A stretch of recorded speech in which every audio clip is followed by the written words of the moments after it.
കർത്താവിൻ്റെ വിലയേറിയ നാമം വാഴ്ത്തപ്പെടുമാറാകട്ടെ. ഒരു രാത്രി സമയം കൂടെ നമുക്ക് കർത്താവിൻ്റെ പാദാന്തികയിൽ ചേർന്ന് വരുവാനിടയായതിൽ ദൈവത്തെ സ്തുതിക്കുന്നു. എല്ലാവർക്കും യേശു കർത്താവിൻ്റെ നാമത്തിൽ എൻ്റെ സന്ധ്യാവന്ദനം ഞാൻ അറിയിക്കുന്നു. നാം കഴിഞ്ഞ ആഴ്ച ദൈവത്തെക്കുറിച്ചുള്ള പൊതുവായ ചില കാര്യങ്ങളാണ് ഓർക്കാനിടയായത്. തൃത്വത്തിലെ രണ്ടാമത്തെ ആളത്വമായ യേശുക്രിസ്തു എന്ന വ്യക്തിയെ അധികരിച്ചാണ് ഈ ചുരുക്കം ചില ക്ലാസ്സുകൾ നാം മുന്നോട്ട് കൊണ്ടുപോകുന്നത്. എന്നാൽ ആ വിഷയത്തിലേക്ക് നാം കടക്കുമ്പോൾ വളരെ വിപുലമായ സമഗ്രമായ ഒരു പഠനമല്ല എന്ന് ഞാൻ കഴിഞ്ഞ ആഴ്ച പറഞ്ഞു. എന്നാൽ അതിലേക്ക് നാം കടക്കുമ്പോൾ നമ്മുടെ ശ്രദ്ധയിൽ വരേണ്ട ചില കാര്യങ്ങളാണ് നമുക്ക് ഓർക്കുവാനിടയായത്. ഇതൊരു അതിഗഹനമായ പഠന പര്യടനമല്ലാത്തതുകൊണ്ട് അത്യാവശ്യമായിട്ട് നാം മനസ്സിലാക്കേണ്ട ചില കാര്യങ്ങൾ മാത്രമാണ് ഈ ദിവസങ്ങളിൽ ഓർപ്പിക്കുവാൻ ഞാൻ ആഗ്രഹിക്കുന്നത്.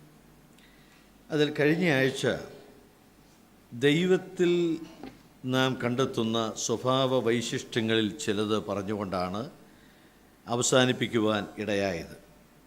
അവസാനിപ്പിച്ച വേദഭാഗം ഇങ്ങനെയാണ്: ദൈവം വിശുദ്ധനും നീതിമാനും കരുണയുള്ളവനും കൃപാലുവും സ്നേഹവാനും വിശ്വസ്തനുമാണ്. ഇത്രയും വിഷയങ്ങളാണ് കഴിഞ്ഞ ആഴ്ച നാം ചിന്തിക്കുവാൻ ഇടയായത്. ഇന്ന് അതിനെ തുടർന്ന് ചുരുക്കം ചില കാര്യങ്ങൾ നിങ്ങളുടെ ഓർമ്മയിലേക്ക് കൊണ്ടുവരുവാൻ ഞാൻ വിചാരിക്കുന്നു. നമ്മുടെ വാഴ്ത്തപ്പെട്ട കർത്താവ് ലോകത്തോട് ചോദിച്ച ഒന്നിലധികം ചോദ്യങ്ങൾ നമ്മൾ വേദപുസ്തകത്തിൽ വായിക്കുന്നുണ്ട്. അതിൽ വളരെ പ്രധാനപ്പെട്ട ഒരു ചോദ്യം മത്തായി സുവിശേഷം 22-ാം അധ്യായത്തിൻ്റെ 42-ാം വാക്യത്തിലുണ്ട്. മത്തായി 22-ന്റെ 42-ലെ ചോദ്യം ഇതാണ്: ക്രിസ്തുവിനെക്കുറിച്ച് നിങ്ങൾക്ക് എന്ത് തോന്നുന്നു എന്നാണ്. 2000-ൽ പരം കൊല്ലങ്ങളായി ആ ചോദ്യം ലോകത്തിൻ്റെ മുൻപാകെ നിൽക്കുകയാണ്. വിവിധ നിലകളിൽ ലോകത്തിലെ ജനം ആ ചോദ്യത്തിന് ഉത്തരം പറഞ്ഞിട്ടുണ്ട്. ക്രിസ്തുവിനെക്കുറിച്ച് അവർക്ക് എന്ത് തോന്നുന്നു എന്നുള്ളത് അവർ വാക്കുകളിലൂടെ, അവരുടെ എഴുത്തുകളിലൂടെ, മനോഭാവത്തിലൂടെ ഒക്കെ വ്യക്തമാക്കിയിട്ടുണ്ട്. ഒരു കാര്യം വളരെ വ്യക്തമാണ്: ആ ചോദ്യത്തിന് നാം കൊടുക്കുന്ന ഉത്തരമാണ് നമ്മുടെ ഭാവിയെ ഏറ്റവും അധികമായിട്ട് സ്വാധീനിക്കുന്നത്. ആ ചോദ്യത്തോട് മാന്യമായിട്ട് പ്രതികരിക്കുവാനും ആ ചോദ്യത്തിൻ്റെ സത്ത ഉൾക്കൊള്ളുവാനും ഇടയായാൽ നമ്മുടെ ജീവിതം മാറുവാൻ ഇടയാകും. അപ്പോൾ ആ ചോദ്യം വളരെ പ്രസക്തമാണ്. ക്രിസ്തുവിനെക്കുറിച്ച് നിങ്ങൾക്ക് എന്ത് തോന്നുന്നു എന്നുള്ളതാണ്. നമ്മുടെ ഭാവി ആധേയപ്പെട്ടിരിക്കുന്ന ആ ചോദ്യത്തിന് ഉത്തരം നൽകാതെ പോകാൻ ആർക്കും സാധ്യമല്ല എന്ന കാര്യം നമുക്കറിയാം. ഇന്ന് ഒരു പാപി രക്ഷിക്കപ്പെടുന്നത് യേശുക്രിസ്തുവിനെ കർത്താവായി സ്വീകരിക്കുമ്പോഴാണ്. നാം രക്ഷിക്കപ്പെടുക എന്ന് പറയുന്നതിൽ അന്തർഭവിച്ചിരിക്കുന്ന പ്രധാനപ്പെട്ട രണ്ട് കാര്യങ്ങൾ: ഒന്ന്, നാം ഹൃദയം കൊണ്ട് അവനെ വിശ്വസിക്കുന്നു; രണ്ടാമത്, വായുകൊണ്ട് ഏറ്റുപറയുന്നു. എന്താണ് ഏറ്റുപറയുന്നത് എന്ന് അപ്പോസ്തലൻ ചൂണ്ടിക്കാണിച്ചിട്ടുണ്ട്. യേശു എൻ്റെ കർത്താവാണ്. ആ ഏറ്റുപറച്ചിൽ കേവലം വാക്കുകളല്ല, ഹൃദയംഗമമായി അവനെ കർത്താവായി നാം സ്വീകരിക്കുന്നു. ഒരു പെൺകുട്ടി ഒരു പുരുഷനെ വിവാഹത്തിൽ സ്വീകരിക്കുമ്പോൾ, ആ വിവാഹത്തിലേക്ക് പ്രവേശിക്കുമ്പോൾ അവൾ പറയുന്നത്, ഞാൻ ഈ പുരുഷനെ എൻ്റെ ഭർത്താവായി സ്വീകരിച്ചിരിക്കുന്നു. കേവലം രണ്ട് പദങ്ങളുടെ ഏറ്റുപറച്ചിലല്ല അവിടെ നടക്കുന്നത്. ജീവിതം മുഴുവനും ആ പുരുഷന് സമർപ്പിതമാണ് എന്ന് പറയുന്നത് പോലെ യേശുക്രിസ്തു എൻ്റെ കർത്താവാണ് എന്നൊരാൾ പറയുമ്പോൾ ആ വ്യക്തി മുഴുവനായിട്ടും ക്രിസ്തുവിനായി സമർപ്പിക്കപ്പെടുകയാണ്. ക്രിസ്തുവിൻ്റെ അധികാരത്തെ, കർത്തൃത്വത്തെ അവൻ സ്വീകരിക്കുവാൻ ഇടവരുന്നു. അതാണ് സംഭവിക്കുന്ന കാര്യം. എന്നാൽ യേശുക്രിസ്തു കർത്താവ് എന്ന് ലോകം മുഴുവനും പറയണം. അത് നമുക്കറിയാവുന്ന ഒരു കാര്യമാണ്. ഇന്ന് രക്ഷിക്കപ്പെടുമ്പോൾ യേശുക്രിസ്തു കർത്താവ് എന്ന് പറയുക എന്നുള്ളതിനേക്കാൾ യേശുക്രിസ്തുവിനെ എൻ്റെ കർത്താവായി, എൻ്റെ സ്വന്തം കർത്താവായി ഞാൻ സ്വീകരിക്കുകയാണ്. ഇനി ഒരു ദിവസം വരുന്നുണ്ട്. നാം ഫിലിപ്പി ലേഖനത്തിൽ വായിക്കുന്നത്, ആ ദിവസത്തിൽ ലോകത്തിലെ സകല മാനവരാശിയും അവിടെ രക്ഷിക്കപ്പെടാത്ത ആളുകൾ എന്നുള്ള അർത്ഥത്തിലാണ് ഞാൻ പറയുന്നത്. അവരെല്ലാവരും പറയുന്നൊരു വാക്കുണ്ട്, യേശു ക്രിസ്തു കർത്താവ്. പക്ഷേ അത് പറഞ്ഞിട്ട് അവർ വെള്ളസിംഹാസനത്തിൻ്റെ മുൻപിൽ നിന്ന് പോകുന്നത് അനന്തമായ ന്യായവിധിയിലേക്കാണ്. നമുക്കറിയാം. അപ്പോൾ ആ വാക്ക് ഏറ്റുപറയാതെ ആദാമ്യ സന്തതിയിൽ ആർക്കും മുന്നോട്ട് പോകാൻ കഴിയുകയില്ല. പാപിക്ക് രക്ഷിക്കപ്പെടുവാൻ ഇന്ന് സാധിക്കുന്നത് എൻ്റെ കർത്താവായി ഞാൻ സ്വീകരിക്കുന്നു എന്ന് പറയുന്നതുകൊണ്ടാണ്. എന്നാൽ അന്ത്യനാളിൽ എൻ്റെ കർത്താവ് എന്ന് പറയുന്നില്ല, യേശു ക്രിസ്തു കർത്താവ് എന്ന് ഏറ്റുപറഞ്ഞ് ന്യായവിധിയിലേക്ക് പോവുകയാണ്. അപ്പോൾ ക്രിസ്തുവിനെക്കുറിച്ച് എന്തു തോന്നുന്നു എന്നുള്ള ഉത്തരം ഇവിടെ നാം ശ്രദ്ധയോടുകൂടെ എടുത്ത് അതിന് മാന്യമായ ഒരു പ്രതികരണം നടത്തിയാൽ ആ പ്രതികരണം നമ്മുടെ ജീവിതത്തെ സമ്പൂർണ്ണമായിട്ടും വ്യത്യാസത്തിലേക്ക് കൊണ്ടുവരുവാൻ ഇടയാകും. നമുക്കത് ബോധ്യമുള്ള ഒരു വിഷയമാണ്. നമുക്കറിയാം, യേശു ക്രിസ്തു പഠിപ്പിച്ചതുപോലെ വേറെ ആരും ഇതുവരെ പഠിപ്പിച്ചിട്ടില്ല. അവനെപ്പോലെ ഒരു ഗുരു വേറെ ഉണ്ടായിട്ടില്ല. അത്യുന്നതമായ ആത്മീക കാര്യങ്ങളെയാണ് നമ്മുടെ കർത്താവ് പഠിപ്പിക്കുവാനിടയായത്. സ്വർഗത്തെക്കുറിച്ച്, ദൈവത്തെക്കുറിച്ച്, മനുഷ്യൻ്റെ ആത്മാവിനെക്കുറിച്ച്, അവൻ്റെ നിത്യതയെക്കുറിച്ച്, സാത്താനെക്കുറിച്ച്, ഇതിനെക്കുറിച്ചെല്ലാം നമ്മുടെ കർത്താവിനെ പോലെ പറഞ്ഞിട്ടുള്ള ഒരാൾ പോലും ഈ ലോകത്തിൽ ഉണ്ടായിട്ടില്ല. മാത്രമല്ല, നമ്മുടെ കർത്താവിൻ്റെ ശബ്ദം എന്ന് പറയുന്നത് ലാവണ്യ ശബ്ദമായിരുന്നു. കേൾക്കാൻ ഇമ്പകരം എന്നുള്ളത് മാത്രമല്ല, അവൻ പറഞ്ഞത് മുഴുവനും സ്വർഗീയമായ സ്വരഭംഗിയിലാണ്. നാം മത്തായി സുവിശേഷം ആദ്യത്തെ ഭാഗം വായിക്കുമ്പോൾ, ഗിരിപ്രഭാഷണത്തിൻ്റെ ആദ്യത്തെ ഭാഗത്ത് വായിക്കുന്നത് അവൻ തിരുവായി മൊഴിഞ്ഞു എന്നാണ് എഴുതിയിരിക്കുന്നത്. കേവലം പ്രസംഗിച്ചു എന്നല്ല, തിരുവായി മൊഴിഞ്ഞു എന്ന് പറഞ്ഞാൽ തിരുമേനി സംസാരിച്ചു എന്നാണ് ആ വാക്കിൻ്റെ അർത്ഥം. അതിന് ശരിക്കുള്ള അർത്ഥമെന്ന് പറയുന്നത് അവൻ്റെ ശരീരം സ്വർഗദത്തമായ ശരീരമാണ്, സ്വർഗീയ ശരീരമാണ്. ആ ശരീരത്തിൽ നിന്ന് അവൻ സംസാരിക്കുവാനിടയായി. അപ്പോൾ തിരുമേനി എന്ന് പറയുന്നതിൻ്റെ അർത്ഥം സ്വർഗത്തിൽ നിന്ന് വന്നവൻ എന്നുള്ള അർത്ഥത്തിലാണ്. കർത്താവ് ഒരിക്കൽ പറയുകയുണ്ടായി, നിങ്ങൾ കീഴേ നിന്നുള്ളവരാണ്, ഞാൻ മേലിൽ നിന്ന് ഉള്ളവനാണ്, സ്വർഗത്തിൽ നിന്ന് വന്നവനാണ്. അതുകൊണ്ട് അവൻ്റെ സ്വരം തന്നെ മനോഹരമാണ്. തിരുമേനി എന്ന് വിളിക്കപ്പെടുവാൻ ഈ ലോകത്തിൽ ആർക്കും അവകാശമില്ല. അങ്ങനെ പറയുന്നവർ അബദ്ധമാണ് ചെയ്യുന്നത്, അത് വചനവിരുദ്ധമാണ്. തിരുമേനി എന്ന് വിളിക്കപ്പെടുവാൻ അർഹനായവൻ യേശു കർത്താവ് മാത്രമാണ്. കാരണം താൻ സ്വർഗീയനാണ്. അവൻ സംസാരിച്ചത് തിരുവായി മൊഴിഞ്ഞു എന്ന നിലയിലാണ് തിരുവെഴുത്ത് ചൂണ്ടിക്കാണിക്കുന്നത്. അപ്പോൾ തന്നെ ആ ഗിരിപ്രഭാഷണത്തിൻ്റെ അന്തിമ ഭാഗത്തേക്ക് വരുമ്പോൾ അവിടെ വായിക്കുന്നത്, ആ പ്രസംഗം കേട്ടവർ പറഞ്ഞു, ഈ സംസാരം കൊള്ളാമല്ലോ, നമ്മുടെ ശാസ്ത്രിമാരെ പോലെയും പരീക്ഷന്മാരെ പോലെയും അല്ല ഇവൻ സംസാരിക്കുന്നത്. ഇവൻ സംസാരിക്കുന്നത് അധികാരത്തോടു കൂടെയാണ്. അവിടെ അധികാരം എന്നുള്ളതിൻ്റെ ശരിക്കുള്ള അർത്ഥം കേവലം ശബ്ദപ്രകടനം നടത്തി എന്നുള്ളതല്ല, ഒരു വികാര പ്രപഞ്ചം അവിടെ ഉണ്ടാക്കി എന്നുള്ളതല്ല. അവൻ്റെ സംസാരത്തിന് എതിര് പറയുവാൻ കഴിയാതെ വണ്ണം അത്രയ്ക്കും ആധികാരികമായിരുന്നു, അധികാരത്തിൻ്റെ സ്വരം അവന് ഉണ്ടായിരുന്നു എന്നുള്ളതാണ്. ആ പ്രസംഗത്തെ ഇന്നുവരെ തള്ളിക്കളയുവാൻ ഈ കഴിഞ്ഞ നാളുകളിലൊന്നും ആർക്കും കഴിഞ്ഞിട്ടില്ല. അതിലെ ഒരു ന്യൂനതയും ആരും കണ്ടെത്തിയിട്ടില്ല. അതിനെ മറികടക്കാവുന്ന ഒരു സന്ദേശം ഇന്നുവരെ ലോകത്തിൽ ആരും നടത്തിയിട്ടില്ല. അത്രയ്ക്ക് മനോഹരമായ വാക്കുകളാണ് നമ്മുടെ കർത്താവ് പറയുവാനിടയായത്. മഹാത്മാഗാന്ധി രക്ഷിക്കപ്പെട്ടയാളാണോ എന്നെനിക്കറിയാൻ പാടില്ല. മഹാത്മാഗാന്ധി ഇല്ലാത്ത സ്വർഗം സ്വർഗമല്ല എന്ന് പറഞ്ഞ ക്രിസ്തീയ പ്രസംഗകർ ഉണ്ടായിട്ടുണ്ട്. ഞാൻ കേട്ടുകേൾവി കൊണ്ട് പറയുന്നതല്ല, പത്രത്തിൽ വായിച്ച കാര്യമാണ്. മാരാമണ്ണിൽ ഏറ്റവും അധികം വർഷങ്ങൾ പ്രസംഗിച്ചയാളാണ് സ്റ്റാൻലി ജോൺസ് എന്ന വിഖ്യാതനായ പ്രസംഗകൻ. അദ്ദേഹം ഒരിക്കൽ പറഞ്ഞു, ഗാന്ധിജി ഇല്ലാത്ത സ്വർഗം അപൂർണമാണ്. പക്ഷേ പിറ്റേ വർഷം അദ്ദേഹം അതിന് പരസ്യമായിട്ട് ക്ഷമ ചോദിച്ചു എന്ന് കേട്ടിട്ടുണ്ട്. ഗാന്ധി രക്ഷിക്കപ്പെട്ടോ എന്നെനിക്കറിയാൻ പാടില്ല. ഞാനൊരിക്കൽ ഗുജറാത്തിൽ പോയ സമയത്ത് അഹമ്മദാബാദിൽ യോഗങ്ങൾ നടക്കുമ്പോൾ അവിടെ ഇവർ താമസിച്ചിരുന്ന ആശ്രമത്തിൽ, സബർമതി ആശ്രമത്തിൽ പോകാൻ ഒരു അവസരമുണ്ടായി. അവിടെ ചെന്നപ്പോൾ അവിടെ ഇവരുടെ എല്ലാം പുസ്തകങ്ങൾ വളരെ വിലക്കുറച്ച് വിൽക്കുന്നുണ്ടായിരുന്നു. ഞാനും ചില പുസ്തകങ്ങൾ വാങ്ങി. അത് കഴിഞ്ഞ് ഞാൻ ഗുജറാത്തിൻ്റെ വടക്കൻ ഭാഗത്തേക്ക് പോവുകയാണ്. അപ്പോൾ തീവണ്ടിയിൽ ഇരുന്നുകൊണ്ട് ഇത് വായിച്ചു. അപ്പം അതിനകത്തൊരു പുസ്തകത്തിൽ ഗാന്ധിജി പറഞ്ഞിരിക്കുന്ന കാര്യം ഞാൻ സുവിശേഷം വ്യക്തമായിട്ട് കേട്ടത് ഇംഗ്ലണ്ടിൽ വെച്ചാണ്. അത് ഇച്ചിരി അഭിമാനം തോന്നുന്നൊരു കാര്യം അദ്ദേഹം പറഞ്ഞു. എന്നോട് സുവിശേഷം പറഞ്ഞത് ബ്രദറൻകാരായ രണ്ട് കൂട്ടുകാരാണ്. ബ്രദറൻ സഭയിൽപ്പെട്ട രണ്ട് കൂട്ടുകാരാണ് എന്നോട് സുവിശേഷം പറഞ്ഞത്. പക്ഷെ ഗാന്ധിജി യേശുക്രിസ്തുവിനെ സ്വീകരിക്കാതെ പോയതിൻ്റെ 2 കാരണങ്ങളായി പൊതുവെ ഗണിക്കപ്പെടുന്നത്, ഒന്ന്, അദ്ദേഹത്തിൻ്റെ യുക്തി പ്രയോഗിച്ചപ്പോൾ സംഭവിച്ച കാര്യം അദ്ദേഹം ഉൾക്കൊള്ളാൻ പ്രയാസപ്പെട്ട കാര്യം ഇതാണ്: 2000 കൊല്ലത്തോളം മുൻപ് ഒരു മരണമുണ്ടായിട്ട് ഈ തലമുറയിൽ അതിന് എന്ത് പ്രയോജനമാണ്? അദ്ദേഹത്തെ ബാധിച്ച ഒരു വലിയ ചോദ്യമാണത്. ആ കാലഘട്ടത്തിൽ അങ്ങനെ ഒരു സംഭവം ഉണ്ടായാൽ ആ തലമുറയിൽ ഒരു മാറ്റം വരാം എന്ന് പ്രതീക്ഷിക്കാം. പക്ഷേ 2000 കൊല്ലം മുമ്പ് ഒരു മരണമുണ്ടായിട്ട് അതിനുശേഷം ഈ തലമുറയിലൊക്കെ അതുകൊണ്ട് പാപമോചനം എന്ന് പറയുന്നത് യുക്തിസഹമല്ല എന്നാണ് അദ്ദേഹത്തിന് തോന്നിയത്. രണ്ടാമത്തെ കാര്യം, ഒരുവന് പകരം ഒരുവൻ മരിക്കുന്നു എന്ന് പറഞ്ഞാലും മനസ്സിലാക്കാം. എനിക്ക് പകരം മറ്റൊരാൾ മരിക്കുന്നു എന്ന് പറഞ്ഞാൽ മനസ്സിലാക്കാം. പക്ഷേ എല്ലാവർക്കും വേണ്ടി ഒരുവൻ എന്നുള്ള തത്വം അദ്ദേഹത്തിന് സ്വീകരിക്കാൻ പ്രയാസമായിരുന്നു. സമസ്ത മനുഷ്യനും വേണ്ടി ഒരാൾ മരിക്കുക, അതും അദ്ദേഹത്തിന് സയുക്തികമായി തോന്നിയില്ല. അതുകൊണ്ട് ഗാന്ധിജി രക്ഷിക്കപ്പെട്ടില്ലെന്നുള്ളതാണ് നാം മനസ്സിലാക്കേണ്ടുന്ന ഒരു കാര്യം.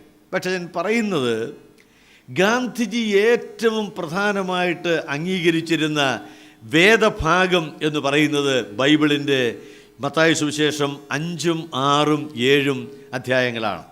ഒരിക്കൽ അദ്ദേഹം ഒരു പുസ്തകത്തിൽ ഇങ്ങനെ എഴുതി എന്ന് വായിച്ചിട്ടുണ്ട്. ഞാനത് വായിച്ചിട്ടില്ല, പക്ഷേ പറഞ്ഞു കേട്ടിട്ടുള്ള കാര്യം, ലോകത്തിലെ സകല വേദഗ്രന്ഥങ്ങളും സകല ദേവഗ്രന്ഥങ്ങളും ഇല്ലാതെ വന്നാലും മത്തായി സുവിശേഷം 5, 6, 7 അധ്യായങ്ങളുണ്ടെങ്കിൽ എൻ്റെ ആധ്യാത്മിക ജീവിതത്തിന് അത് മതി എന്ന് അദ്ദേഹം പറയുവാൻ ഇടയായി. ഞാൻ പറഞ്ഞത്, അവനെപ്പോലെ പഠിപ്പിച്ചിട്ടുള്ള ഒരാൾ വേറെ ഉണ്ടായിട്ടില്ല. ആ പഠിപ്പിക്കലിനെ മറികടക്കാവുന്ന ഒരു ഗുരുവചനവും ഇന്നുവരെ ഈ ലോകത്തിലുണ്ടായിട്ടില്ല. അവനെപ്പോലെ ഒരു ഗുരുവിനെ ലോകം കാണുവാൻ ഇടയായിട്ടില്ല. പക്ഷേ ഞാൻ പറഞ്ഞു വരുന്നത്, ആ ക്രിസ്തുവിന് ഒരു ആളത്വവും ഉണ്ട്. ഉപദേശം മാത്രമല്ല, അവന് ഒരു അന്യൂനമായ ആളത്വം നാം കാണുന്നുണ്ട്. എന്താണ് ക്രിസ്തു മാർഗത്തിൻ്റെ സവിശേഷത? ക്രിസ്തു മതം എന്ന് ഞാൻ മനഃപൂർവ്വം പറയാത്തതാണ്. ക്രിസ്തു മാർഗത്തിൻ്റെ സവിശേഷത എന്താണ് എന്ന് ചോദിച്ചാൽ, ലോകത്തിലെ സകല മതങ്ങളും ആധേയപ്പെട്ടിരിക്കുന്നത് അവരുടെ സ്ഥാപകരുടെ പഠിപ്പിക്കലുകളിലാണ്, ഉപദേശങ്ങളിലാണ്. എല്ലാവർക്കും അറിയാവുന്ന ഒരു വിഷയമാണ്. മറ്റേത് മതമെടുത്താലും ആ മതസ്ഥാപകന്മാർ പഠിപ്പിച്ചിട്ടുള്ള, അവർ എഴുതി വച്ചിട്ടുള്ള ഉപദേശ സംഹിതകളാകുന്ന അടിസ്ഥാനത്തിന്മേലാണ് ഇതെല്ലാം പണിയപ്പെടുവാൻ ഇടയായത്. പക്ഷെ ക്രിസ്തുമാർഗത്തിൻ്റെ പ്രത്യേകത, അവൻ പഠിപ്പിച്ച ഉപദേശങ്ങളിലല്ല, മറിച്ച് യേശുക്രിസ്തു എന്ന വ്യക്തിയുടെ നിസ്തുലമായ ആളത്വത്തിന്മേലാണ്. ഇത് വളരെ പ്രധാനപ്പെട്ട ഒരു കാര്യമാണ്. ഇതിനെ തമസ്കരിക്കുന്നത് കൊണ്ടാണ് ക്രിസ്തുമാർഗത്തെ അവഹേളനാപരമായും ക്രിസ്തുവിനെ ഒരു മാറ്റി നിർത്തേണ്ട വ്യക്തിയായും ചിലരെങ്കിലും ചിന്തിക്കാൻ ഇടയാകുന്നത്. ക്രിസ്തുമാർഗം മാത്രമേ ലോകത്തിൽ ആ സ്ഥാപകൻ്റെ ആളത്വത്തിൻ്റെ പ്രാഭവത്തിന്മേൽ പണിതിരിക്കുന്നുള്ളൂ എന്നുള്ള കാര്യം നമുക്ക് മറക്കാൻ കഴിയുന്ന ഒരു വിഷയമല്ല. അവൻ്റെ ആളത്വത്തെ അവഗണിച്ച് ഉപദേശങ്ങൾ മാത്രം സ്വീകരിച്ച് മുന്നോട്ട് പോകാൻ കഴിയുകയില്ല.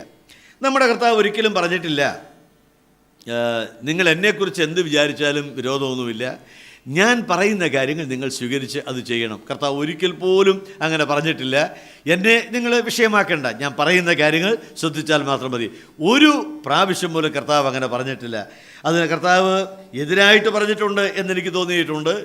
യോഹന്നാൻ്റെ സുവിശേഷം 8-ാം അധ്യായത്തിൻ്റെ 24-ാം വാക്യത്തിൽ നാം ഇങ്ങനെയാണ് വായിക്കുന്നത്. യോഹന്നാൻ്റെ സുവിശേഷം 8-ാം അധ്യായം 24-ാമത്തെ വാക്യം. അവിടെ എഴുതിയിരിക്കുന്നത് എങ്ങനെയാണ്? ഞാൻ അങ്ങനെയുള്ളവൻ എന്ന് നിങ്ങൾ വിശ്വസിക്കാഞ്ഞാൽ നിങ്ങൾ നിങ്ങളുടെ പാപങ്ങളിൽ മരിക്കുമെന്ന്. ഒരാൾ ലോകത്തോട് പറയുകയാണ്, ശരിക്കും പറഞ്ഞാൽ ഇതിൻ്റെ അർത്ഥം ഇതാണ്: എന്നെക്കുറിച്ച് ശരിയായി മനസ്സിലാക്കിയില്ലെങ്കിൽ, ആ മനസ്സിലാക്കിയില്ലെന്നുള്ള കാരണത്താൽ നിങ്ങൾ നരകത്തിൽ പോകുമെന്ന്. ഇത് ഒറ്റ വാക്കിൽ പറഞ്ഞാൽ ഒരു ഭ്രാന്തനോ ഒരു അഹങ്കാരിയോ പറയുന്ന പോലെ തോന്നിപ്പോകും.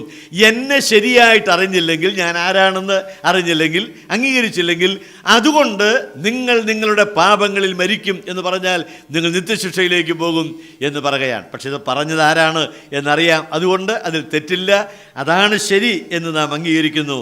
അവൻ്റെ ആളത്വം, ഞാൻ ആരാണ് എന്നറിയണം, എൻ്റെ ആളത്വത്തെ അറിയണം, അവൻ്റെ നിസ്തുല മഹിമയെ അറിയണം. അപ്പോൾ ക്രിസ്തുവിൻ്റെ ഉപദേശങ്ങൾ ഒരു ഭാഗത്ത് മാറ്റമില്ലാതെ നിൽക്കുന്നുണ്ട്. അപ്പോൾ തന്നെ ക്രിസ്തുവിൻ്റെ തികവായ ആളത്വം, അവൻ്റെ വ്യക്തിത്വം, അവൻ്റെ മഹത്വം, അത് നമ്മുടെ മുൻപാകെ നാം കാണേണ്ട അതിപ്രധാനമായ വിഷയമാണ്.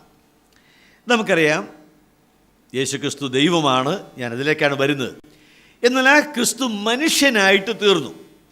തൃത്വത്തിൽ നാം കാണുന്നത് പിതാവ്, പുത്രൻ, പരിശുദ്ധാത്മാവ്. കഴിഞ്ഞ ആഴ്ച ഞാൻ പറഞ്ഞതുപോലെ പിതാവ് ആത്മാവാണ്, എന്നും ആത്മാവാണ്.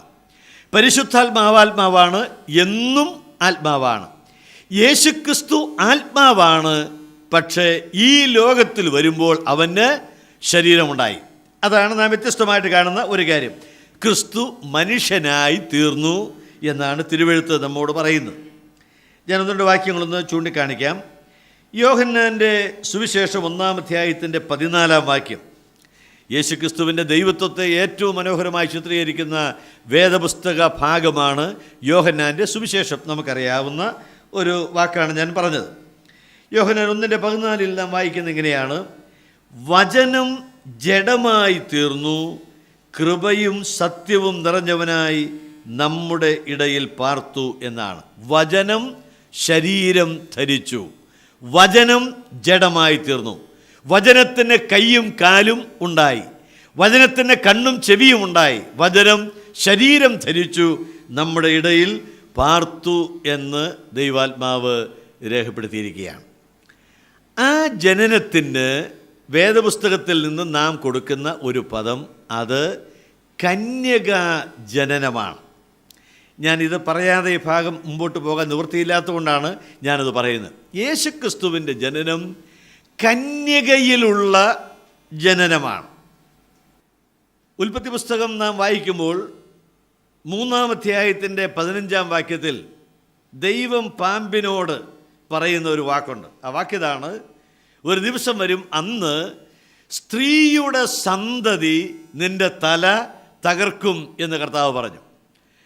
അവിടെ പിശാചിൻ്റെ തല തകർക്കാൻ വരുന്ന ആളെക്കുറിച്ച് ദൈവം പറയുകയാണ്, ആ വരുന്നയാൾ സ്ത്രീയുടെ സന്തതിയാണ്. ഗലാത്യലേഖനം 4-ാം അധ്യായത്തിലേക്ക് നാം വരുമ്പോൾ, ഗലാത്യലേഖനം 4-ാം അധ്യായത്തിൻ്റെ 4-ാം വാക്യത്തിൽ എഴുതിയിരിക്കുന്നത് സ്ത്രീയിൽ നിന്ന് ജനിച്ചവനായി എന്നാണ്. സ്ത്രീയിൽ നിന്ന് ജനിച്ചവനായി നിയോഗിച്ചയച്ചു എന്നാണ് എഴുതിയിരിക്കുന്നത്. അവിടെ പൂർവാസ്തിക്യത്തിലേക്ക് കടക്കുന്ന ഒരു പ്രയോഗമുണ്ട്, അത് ഞാൻ പിന്നാലെ ചിന്തിക്കാൻ പോകുന്നതുകൊണ്ട് അതിലേക്ക് പ്രവേശിക്കുന്നില്ല. അവൻ സ്ത്രീയിൽ നിന്ന് ജനിക്കും, അതാണ് സംഭവിച്ചത് എന്ന് അപ്പോസ്തലൻ അവിടെ ചൂണ്ടിക്കാണിക്കുന്നു. ഇവിടെ നമുക്ക് സംശയമില്ലെങ്കിലും ഞാനൊരു വാക്ക് പറഞ്ഞു പോകേണ്ടിയിരിക്കുന്നു. ലോകത്തിൽ 4 നിലയ്ക്കാണ് മനുഷ്യർ ജനിച്ചിട്ടുള്ളത്. ജനനം എന്നുള്ള വാക്ക് ഭൂമിയിലേക്ക് അവർ പിറന്നു എന്നുള്ള ആശയത്തിലാണ്, അല്ല നാം ജനിക്കുന്നത് പോലെ എന്നുള്ള അർത്ഥത്തിലെടുക്കേണ്ട. 4 നിലയ്ക്കാണ് ഉണ്ടായിട്ടുള്ളത്. ഒന്ന് ആദാമിൻ്റെ ജനനമാണ്, അല്ലെങ്കിൽ ആദാമിനെ സൃഷ്ടിച്ചതാണ്. മനുഷ്യൻ്റെ ഉത്ഭവം എന്ന് പറയുന്നത് അവിടെയാണ്. നമുക്കെല്ലാവർക്കും അറിയാം, മണ്ണെടുത്ത് കുഴച്ച് രൂപമുണ്ടാക്കി മൂക്കിൽ ജീവശ്വാസം ഊതി അങ്ങനെ മനുഷ്യൻ ജീവനുള്ള ദേഹിയായിത്തീർന്നു. അപ്പോസ്തലനായ പൗലോസ് 1 കൊരിന്ത്യർ 15-ാം അധ്യായത്തിൽ ഈ വാക്ക് പറയുമ്പോൾ, ഒന്നാം മനുഷ്യനായ ആദാം ജീവനുള്ള ദേഹിയായി തീർന്നു, ഒടുക്കത്തെ ആദാം ജീവിപ്പിക്കുന്ന ആത്മാവായി എന്നെഴുതി വച്ചിട്ടുണ്ട്. അപ്പോൾ ആദാമിനെ മണ്ണിൽ നിന്ന് ദൈവം സൃഷ്ടിക്കുവാനിടയായി. അത് അമാനുഷികമായ ദൈവശക്തിയുടെ പ്രകടനമാണ്. ഒരു നിർജീവമായ വസ്തുവിനെ ജീവനുള്ള സചേതന വസ്തുവാക്കി അല്ലെങ്കിൽ ജീവിയാക്കി ദൈവം മാറ്റി എന്നുള്ളതാണ് അവിടെ കാണുന്ന കാഴ്ച. അത് ആവർത്തിക്കപ്പെടുന്നില്ല, ആദമിൽ മാത്രം നടന്ന കാര്യമാണ്. രണ്ടാമത്തെ ആൾ എന്ന് പറയുന്നത് ഹവ്വയാണ്. ഹവ്വയെ ഉണ്ടാക്കിയത് അതിൽ നിന്ന് വ്യത്യസ്തമായിട്ടാണ്. ഏവർക്കും അറിയാവുന്ന പോലെ ആദാമിനെ ഉറക്കിയിട്ട് ആദാമിൻ്റെ വാരിയലിൽ നിന്ന് ഒരു സ്ത്രീയെ ഉണ്ടാക്കി. അതാണ് ഹവ്വ എന്ന് പറയുന്നത്. അതും ആവർത്തിക്കപ്പെടുന്നില്ല. ആദാമിൻ്റെ സൃഷ്ടി ആവർത്തിക്കപ്പെടുന്നില്ല, ഹവ്വയുടെ സൃഷ്ടിയും ആവർത്തിക്കപ്പെടുന്നില്ല. അത് തനിമയോടുകൂടെ ഇന്നും എന്നും എന്നേക്കും നിൽക്കുന്ന 2 കാര്യങ്ങളാണ്. എന്നാൽ പിന്നീട് വന്ന ജനമൊക്കെയും ജനിച്ചിട്ടുള്ളത് നമുക്കറിയാവുന്ന പോലെ മാതാപിതാക്കന്മാരിൽ നിന്നാണ്. ഞാൻ വിശദീകരിക്കേണ്ട കാര്യമില്ല. സ്ത്രീ പുരുഷ ബന്ധത്തിൽ നിന്നാണ് ഈ ലോകത്തിലെ സമസ്ത മനുഷ്യരും ഉണ്ടായിട്ടുള്ളത്. നാം അങ്ങനെയാണ് ഈ ലോകത്തിൽ ജനിക്കുവാനിടയായത്. എന്നാൽ യേശുക്രിസ്തുവിൻ്റെ ജനനം എന്ന് പറയുന്നത് ഈ 3 നിലയിലുമല്ല. അവൻ ജനിച്ചത് സ്ത്രീയിൽ നിന്ന് മാത്രമാണ്. യെശയ്യാവിൻ്റെ പുസ്തകം 7-ാം അധ്യായം 14-ാം വാക്യം ഏവർക്കും അറിയാവുന്നതാണ്. യെശയ്യാവ് 7:14 കന്യക ഗർഭിണിയായി ഒരു മകനെ പ്രസവിക്കും എന്ന് പറഞ്ഞു. യെശയ്യാവ് പറയുന്ന വാക്കാണ്. ആഹാസ് എന്ന് പറയുന്ന രാജാവിനോട് പറയുന്ന വാക്കാണ്. കന്യക ഗർഭിണിയായി ഒരു മകനെ പ്രസവിക്കുവാൻ ഇടയായിത്തീരും. ഇത് കർത്താവായ യേശുക്രിസ്തു സ്ത്രീയിൽ നിന്ന് ജനിച്ചു എന്ന് പറയുമ്പോൾ നാം മനസ്സിലാക്കേണ്ട കാര്യം, എല്ലാവരും സ്ത്രീയിൽ നിന്നാണ് ജനിക്കുന്നത്. അവൻ ജനിച്ചത് പുരുഷബന്ധം കൂടാതെയാണ്. അതാണ് ആ ജനനത്തിൻ്റെ വൈശിഷ്ട്യമെന്ന് പറയുന്നത്. സ്ത്രീയിൽ നിന്നും മാത്രം, പുരുഷൻ്റെ യാതൊരു സാമീപ്യവുമില്ലാതെ അവൻ ജനിച്ചു എന്നുള്ളത് കൊണ്ടാണ് അവനെക്കുറിച്ച് അങ്ങനെ പറയാൻ ഇടയായത്. ക്രിസ്തുവിൻ്റെ ജനനം നിസ്തുലമാണ്, താരതമ്യങ്ങൾ ഇല്ലാത്തതാണ്.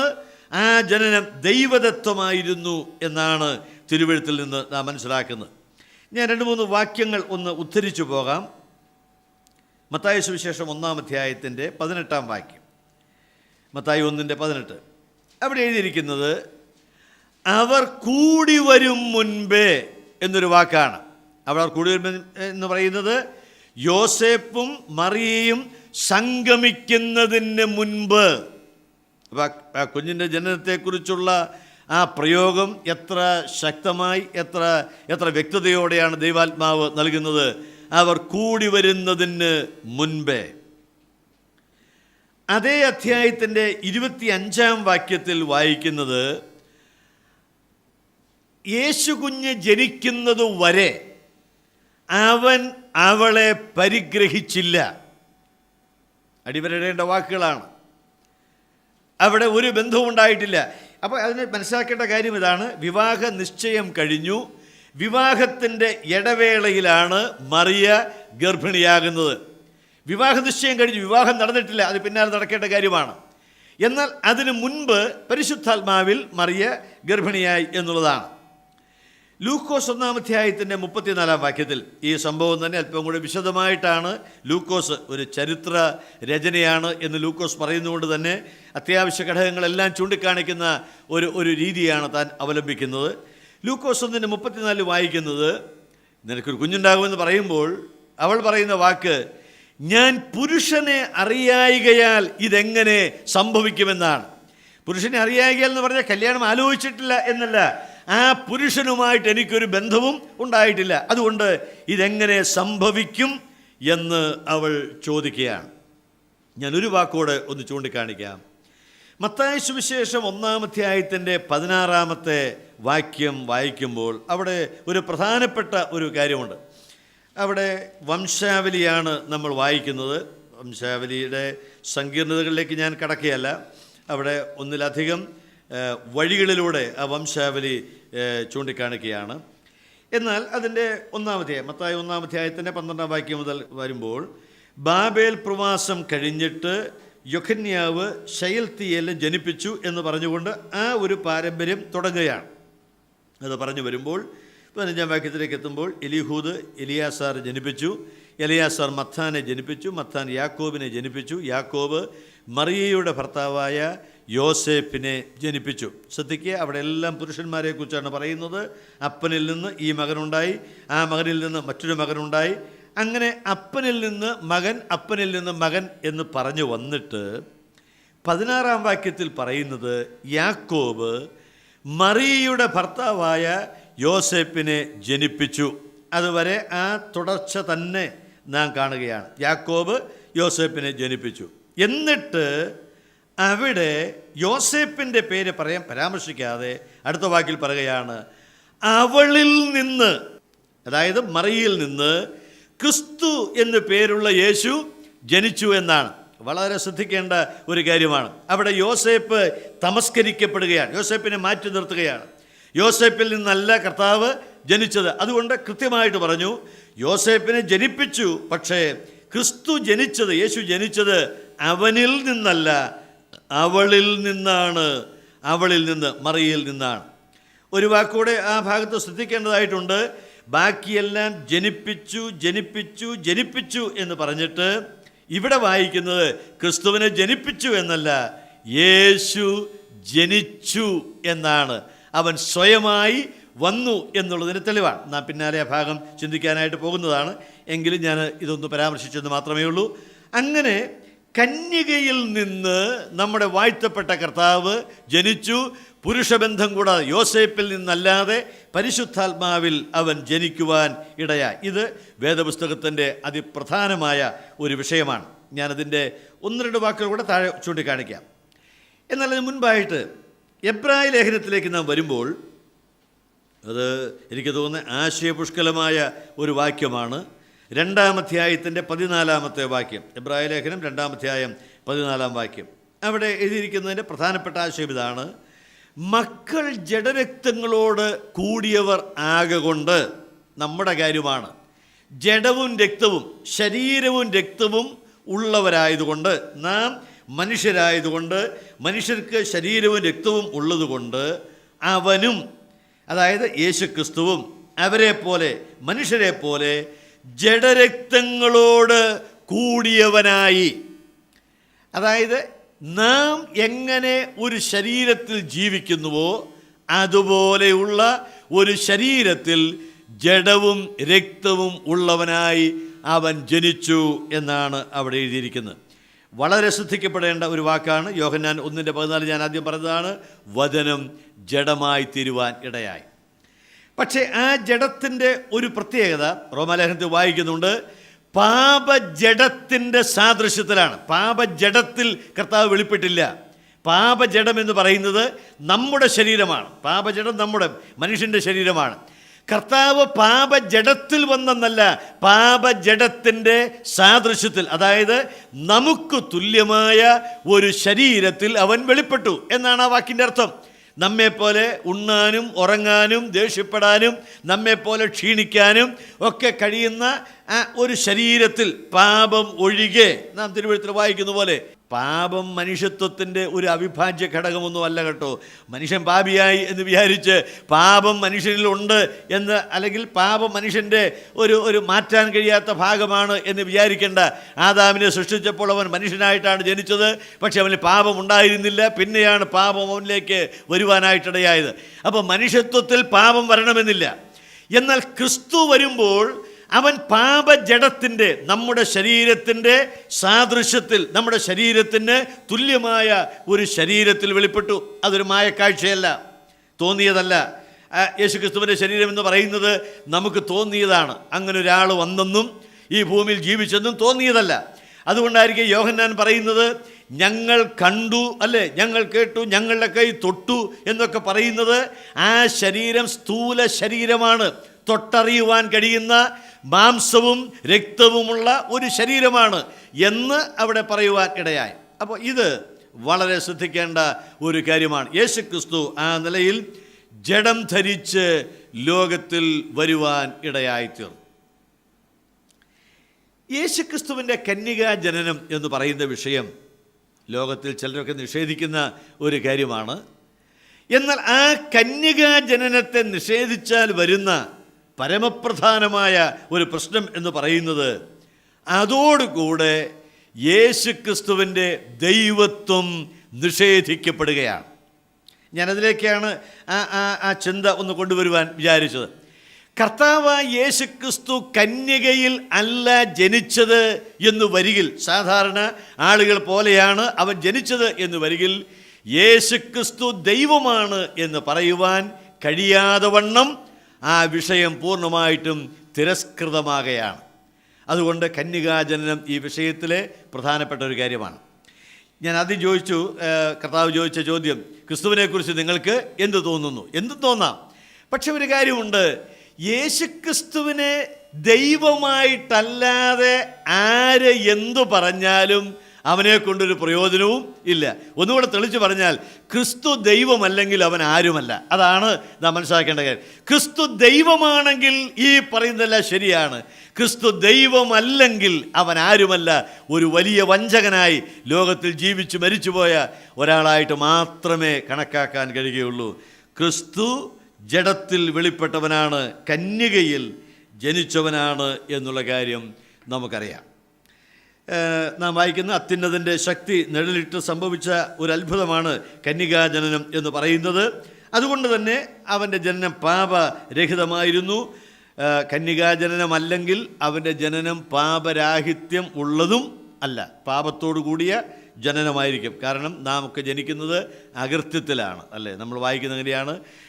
51-ാം സങ്കീർത്തനത്തിൽ ദാവീദ് പറയുന്നുണ്ട്, ഇതാ ഞാൻ പാപത്തിൽ അകൃത്യത്തിൽ എൻ്റെ അമ്മ എന്നെ ഗർഭം ധരിച്ചു എന്നൊക്കെയാണ്. അപ്പോൾ പാപരാഹിത്യം ഉണ്ടാകുകയില്ല, പാപിയായിട്ട് അവൻ ജനിക്കേണ്ടി വരും.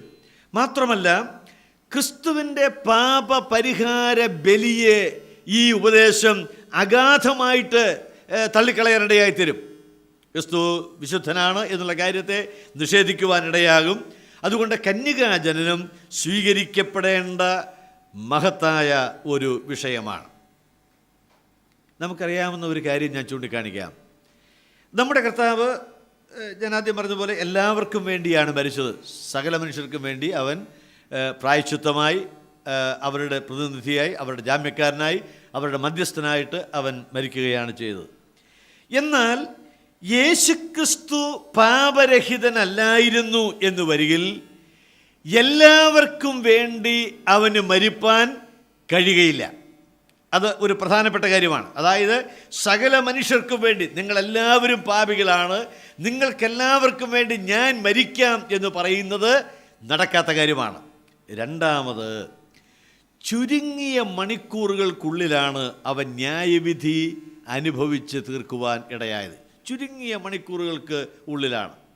നമുക്കറിയാം, യേശുക്രിസ്തുവിനെ ക്രൂശിൽ തറച്ചത് നമ്മുടെ സമയം പറഞ്ഞാൽ രാവിലെ 9 മണിക്കാണ്.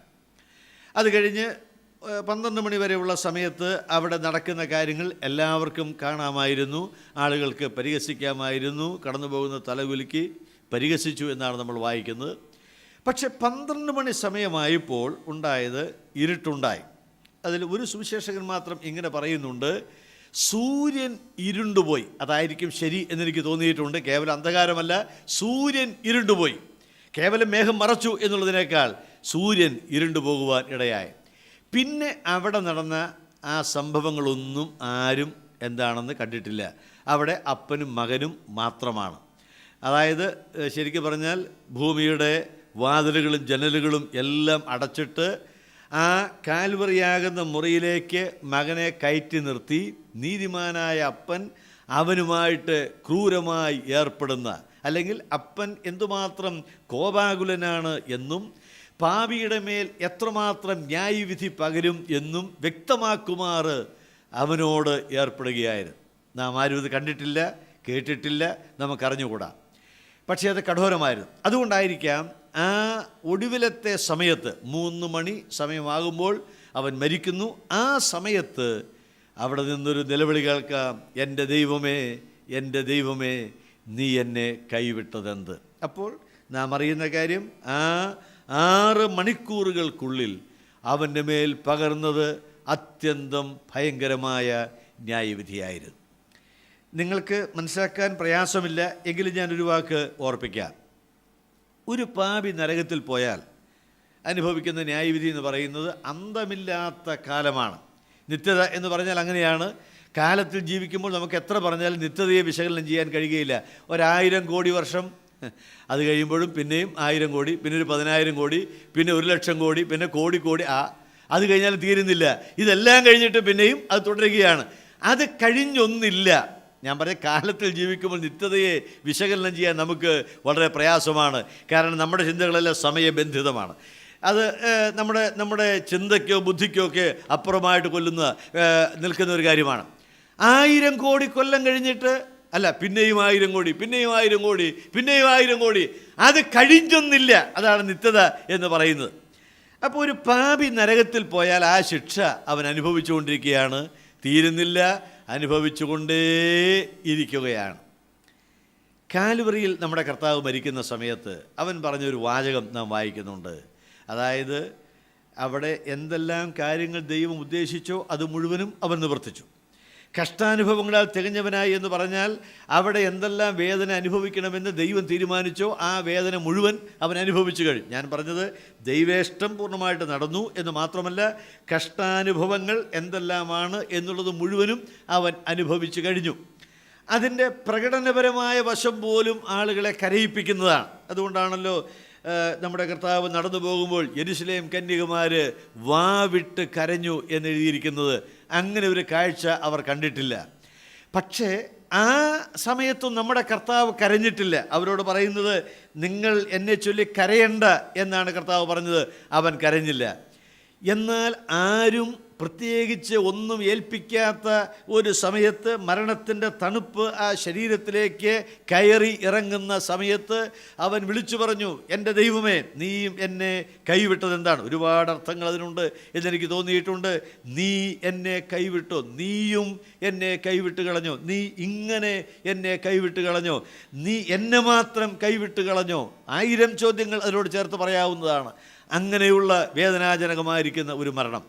പക്ഷേ ഞാൻ പറയാൻ വന്ന ഒരു കാര്യം, ലോകത്തിലെ സകല മനുഷ്യരും, പാപികളായ സകല മനുഷ്യരും നരകശിക്ഷ അനുഭവിക്കുന്നത് അന്തമില്ലാത്ത യുഗങ്ങളാണ്, അന്തമില്ലാത്ത നാളുകളാണ്, അവസാനിക്കാത്ത കാലമാണ്. ആ ന്യായവിധി അനുഭവിച്ച് തീരുന്നില്ല. പക്ഷെ യേശുക്രിസ്തു ന്യായവിധി അനുഭവിച്ചതിൻ്റെ ഒടുവിൽ അവൻ വിളിച്ചു പറഞ്ഞത് നിവർത്തിയായി എന്ന് പറഞ്ഞാൽ അതിൽ ധ്വനിക്കുന്ന ഒരാശയം, ആ ന്യായവിധി മുഴുവനും 6 മണിക്കൂറുകൾക്കുള്ളിൽ അനുഭവിച്ച് തീർത്തു എന്നാണ് കർത്താവ് പറയുന്നത്. അതിൻ്റെ അർത്ഥം ഞാൻ വിചാരിക്കുന്നത്, യേശുക്രിസ്തു കാൽവറിയിലെ ക്രൂശിൽ അനുഭവിച്ച വേദനയ്ക്ക് തുല്യമായ ഒരു വേദന ഒരു പാപിയും നരകത്തിൽ അനുഭവിക്കുന്നില്ല. അവർ അനുഭവിച്ചുകൊണ്ടേയിരിക്കുകയാണ്. അന്തമില്ലാത്ത നാളുകൾ അവർ അനുഭവിക്കേണ്ടത് മുഴുവനും ഇവിടെ തടുത്തുകൂട്ടിയിട്ട് അവൻ അനുഭവിച്ചു എന്ന് പറഞ്ഞാൽ, കാൽവറിയിലെ അവൻ്റെ വേദനയ്ക്ക് തുല്യമായ വേദന നരകത്തിൽ പാപിയുടെ മേൽ വരുന്നില്ല. അത്രയ്ക്കും ഭയങ്കരമാണ് അവൻ അനുഭവിച്ച ന്യായവിധി എന്ന് പറയുന്നത്. അത് സാധിക്കണമെങ്കിൽ യേശുക്രിസ്തു ദൈവമാണ്, അല്ലെങ്കിൽ പാപരഹിതനായ വ്യക്തിയാണ് എന്നുള്ളത് കൊണ്ട് മാത്രമാണ്. അല്ലെങ്കിൽ അതൊരു കാലത്തും അനുഭവിച്ചു തീർക്കുവാൻ സാധ്യമല്ല. 2 കാര്യങ്ങളാണ് ഞാൻ ആ ബന്ധത്തിൽ പറഞ്ഞത്. ഒന്ന്, എല്ലാവർക്കും വേണ്ടി ഒരുവൻ മരിക്കുക എന്ന് പറയുന്നത് അസാധ്യമായിരിക്കും. 2ാമത്തെ കാര്യം, നിത്യമായ ന്യായവിധി ആ പരിമിത സമയത്തിലേക്ക് ഒതുക്കിക്കൊണ്ടുവന്ന് അനുഭവിക്കുവാൻ അവന് സാധ്യമല്ല. അതുകൊണ്ട് തന്നെ ആ കന്യകാജനനം പാപരഹിതമായിരുന്നു എന്നുള്ളത് ഏറ്റവും പ്രധാനപ്പെട്ട ഒരു വസ്തുതയാണ്. ഞാൻ മറ്റൊരു കാര്യം കൂടെ നിങ്ങളോട് പറയട്ടെ. യോസേപ്പ് പിതാവാണ് എന്നവർ കരുതി എന്നാണ് വായിക്കുന്നത്. ആളുകൾ വിചാരിച്ചത് അങ്ങനെയാണ്. കാരണം ഗൂഢമായിട്ട് ഉപേക്ഷിപ്പാൻ വിചാരിച്ചെങ്കിലും അങ്ങനെ വേണ്ട എന്ന് പറഞ്ഞ് ദൈവം അവനെ തടുക്കുകയായിരുന്നു. അങ്ങനെ യോസേപ്പ് യേശു കുഞ്ഞിനെ കൊണ്ടു നടക്കുന്നു, മറിയുടെ കൂടെ നടക്കുന്നു. ആളുകൾ വിചാരിച്ചത് ആ തച്ചൻ്റെ മകനല്ലയോ എന്ന് പറഞ്ഞാൽ യോസേപ്പിൻ്റെ മകൻ എന്നാണ് വിചാരിച്ചത്. പക്ഷേ അവിടെയൊക്കെ നാം ശ്രദ്ധിക്കേണ്ട കാര്യം, അങ്ങനെ കരുതി എന്നാണ്, യോസേപ്പാണ് പിതാവ് എന്ന് കരുതി എന്നാണ്. ക്രിസ്തുവിന് മനുഷ്യത്വത്തിൽ പിതാവില്ല. ഞാൻ പറയുന്നത് വളരെ പ്രധാനപ്പെട്ട ഒരു വേദപുസ്തക സത്യം. നമുക്കറിയാൻ പാടില്ലാത്തതുകൊണ്ടല്ല, ഒന്നുകൂടെ ഉറപ്പിക്കുന്നു എന്ന് മാത്രമേ ഉള്ളൂ. ക്രിസ്തുവിന് മനുഷ്യത്വത്തിൽ പിതാവില്ല. യോസേപ്പ് അവൻ്റെ പിതാവല്ല. എന്നാൽ മനുഷ്യത്വത്തിൽ അവന് അമ്മയുണ്ട്, മാതാവുണ്ട്. മറിയ അവൻ്റെ അമ്മയാണ്. മനുഷ്യത്വത്തിൽ പിതാവില്ല, മനുഷ്യത്വത്തിൽ മാതാവുണ്ട്. ഇനി ക്രിസ്തുവിൻ്റെ ദൈവത്വത്തിൽ അവന് പിതാവുണ്ട്. സ്വർഗത്തിലെ പിതാവ് അവൻ്റെ പിതാവാണ്. എന്നാൽ ദൈവത്വത്തിൽ അവന് മാതാവില്ല. അതിപ്രധാനമായ ഒരു വിഷയമാണ് ഞാൻ പറയുന്നത്. ക്രൈസ്തവ ലോകത്തിൻ്റെ സത്യങ്ങളെ മുഴുവൻ തകിടം മറിച്ചിട്ടുള്ള ഒരു രംഗമാണിത്.